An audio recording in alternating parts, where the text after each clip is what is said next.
ناظرین، drama serial سزاوار میں رضا کو اپنی غلطی کا احساس ہو گیا تھا کہ اس نے مسکان سے ناراض ہو کر غلط کیا۔ رضا مسکان کو کہتا ہے تم ناراض ہو۔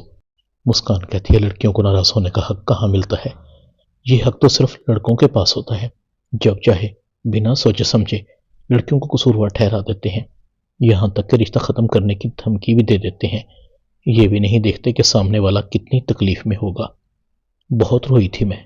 رضا کہتا ہے سوری، غلطی ہو گئی مجھ سے۔ امی نے جب مجھے سمجھایا تو مجھے احساس ہوا اشر بھائی نے جو کہا وہ بالکل درست تھا۔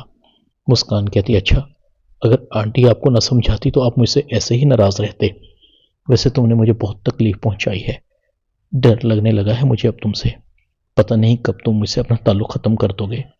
رضا کہتا ہے ایسا کبھی سوچنا بھی مت، تمہیں کھونے کا تو میں سوچ بھی نہیں سکتا۔ اگر تم نہ ملی تو میں مر جاؤں گا۔ وہ زندگی کس کام کی جس میں تم نہ ہو۔ مسکان گھر خوشی خوشی آتی ہے۔ دوسری طرف مسکان کی ماں اپنے شوہر کو کہتی ہے آپ بس بھائی صاحب سے بات کریں کہ وہ مسکان کی رخصتی لے لیں، چھوٹی چھوٹی باتیں کل کسی بڑے جھگڑے کا سبب بن سکتی ہیں۔ اگر مدیحہ کا رشتہ طے نہیں ہوتا تو کیا ہم اپنی بیٹی کو اپنے گھر میں بٹھا کر رکھیں گے؟ مسکان کا باپ کہتا ہے اگر مدیحہ کا رشتہ جلدی ہو جائے تو اچھا ہی ہوگا، ہماری بیٹی کو وہاں کوئی تکلیف نہیں ہو گئی۔ ریحانہ مجھ سے غلطی ہو گئی، مجھے ان دونوں کا نکاح کروانا ہی نہیں چاہیے تھا۔ دوسری طرف رضا کی ماں بھی اپنے شوہر کو کہتی ہے مدیحہ تو ابھی رشتے کے لیے مان نہیں رہی، کیوں نہ ہم رضا کی اور مسکان کی شادی کی تاریخ لے لیں؟ رضا کہتا ہے نہیں امی، جب تک مدیحہ کی شادی نہیں ہوگی مسکان اس گھر میں نہیں آئے گی۔ مدیحہ کو بہت غصہ آ رہا تھا، سب مجھے اس گھر سے نکالنے پر تلے ہوئے ہیں۔ میں نے کتنی بار کہا ہے کہ میں بھی شادی کے لیے تیار نہیں ہوں، یہ مسکان کی بچی پتہ نہیں کہاں سے میری جان کا عذاب بن کر آ گئی ہے۔ مدیحہ غصے سے گھر سے نکلتی ہے، اس کی گاڑی کی رفتار بہت تیز تھی۔ اچانک سے عاشر کی اس کی گاڑی پر نظر پڑتی ہے، یہ تو مدیحہ ہے۔ عاشر مدیحہ کی گاڑی کا پیچھا کرتا ہے، مدیحہ کا ایکسیڈنٹ ہو جاتا ہے۔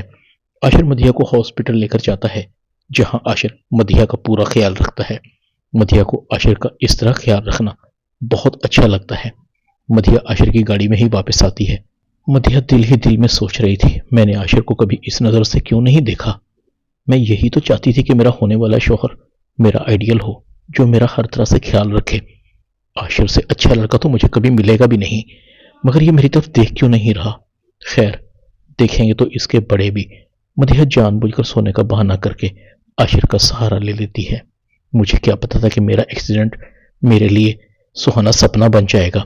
جیسے ہی عاشر مدیحہ کو زخمی حالت میں گھر لے کر آتا ہے، مدیحہ کی ماں کہتی ہے کیا ہوا مدیحہ تمہیں، اور یہ چوٹ کیسے لگی ہے؟ عاشر کہتا ہے آنٹی ان کی گاڑی کا ایکسیڈنٹ ہو گیا تھا، شکر ہے یہ تو میں موقع پر موجود تھا۔ مدیحہ کی ماں عاشر کا شکریہ ادا کرتی ہے۔ عاشر کہتا ہے آنٹی مجھے اجازت دیں۔ مدیحہ کی ماں کہتی ہے بیٹا تھوڑی دیر تو رکو، تمہارا ہم پر بڑا احسان ہے۔ مدیحہ عاشر کو کہتی ہے رک جائیے نا، آپ تو اس طرح کر رہے ہیں جیسے ہم آپ کے لیے غیر ہوں۔ مدیحہ کی نظریں عاشر پر تھی، جو دل ہی دل میں کہہ رہی تھی عاشر تمہیں تو میں اپنا بنا کر رہوں گی، اگر تمہارے لیے مجھے مسکان کی خوشامد بھی کرنا پڑی تو خوشامد کر لوں گی۔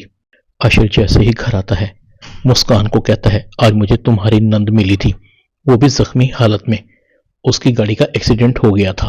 مجھے لگتا ہے اس پر شادی کا کچھ زیادہ ہی پریشر ہے۔ ویسے مسکان میں مدیحہ سے شادی کر لیتا ہوں۔